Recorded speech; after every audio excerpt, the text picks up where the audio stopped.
Okay, I've been getting some pretty good questions over the last couple of days about paper number 2, and I thought it was time to actually jump in and have a more active voice on how to get through this paper.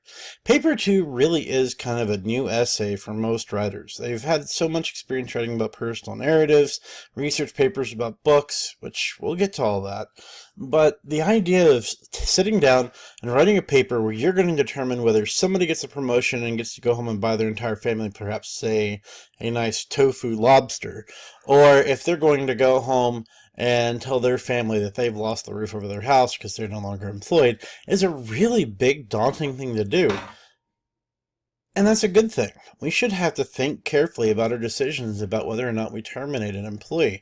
One of the biggest things that a company has to do before they can usually fire somebody, unless it's something that they've done is really, really bad, is they have to document a history of that employee being unreliable, being abusive, being whatever the case may be. And they've got to document all these horrible things because essentially they have to build a case to support terminating the person, so when they come back seeking unemployment benefits through the time that it takes them to find their next job, said employer can simply pull up that file from the HR office and go, well, we're not going to be paying those benefits because this employee was given numerous opportunities to be able to improve their standing here and keep their job, and yet continually tried to do just the opposite of what we asked.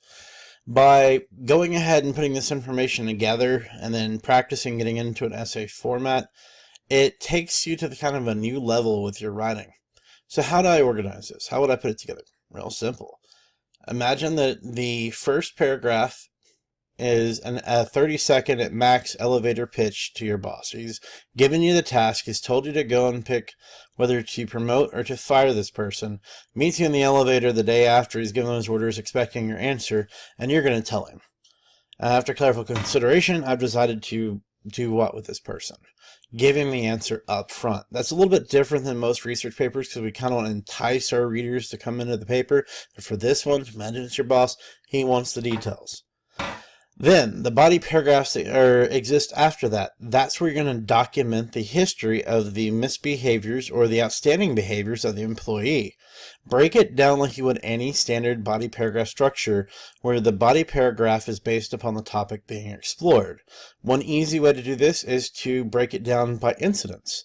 Pick an incident or two or three or five, whatever the case may be, to be able to fill in the essay, and document those. What was the incident they were doing? What service did they perform or fail to perform? How did they react with their colleagues, etc., etc. Make each one of those kind of like a documented history of the employee's time within the company and the things they've done that you've noticed, the things that you've noticed that are worth termination and things that you've noticed that are worth promotion. If you use that as the structure where the intro and the conclusion both pretty much just reveal what's going to happen to the person, and then the body paragraphs are a log in essay format, not bullets or anything else like that, but they serve almost as a log, as a journal of the specific things that the employee has done that would then satisfy HR's needs, that's how the paper's put together. Now, a couple of things to keep in mind is first, a paragraph is still a paragraph, 5 to 7 sentences minimum. 2, there is no research for this paper. There was no research for paper 1 unless I approved it. I had nobody ask for approval to use research, and then I had papers that had research that then turned into pieces of plagiarism.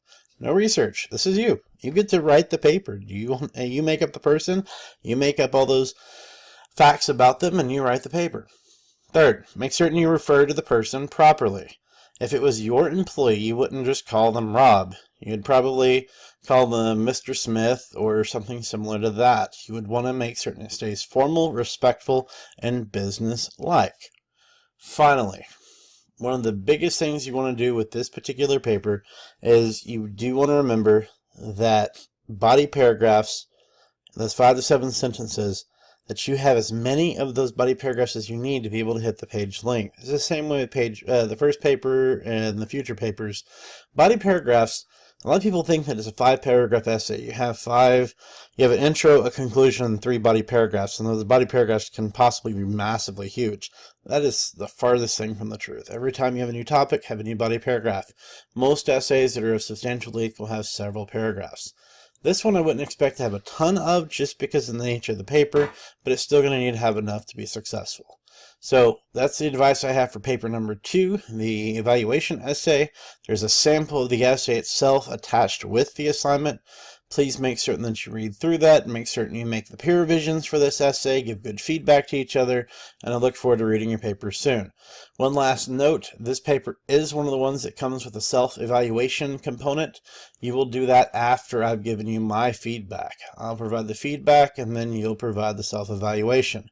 Once you've done that and you finish corrections for paper 2, you're done with this lesson for the essay and you can stay focused on the remainder of the course.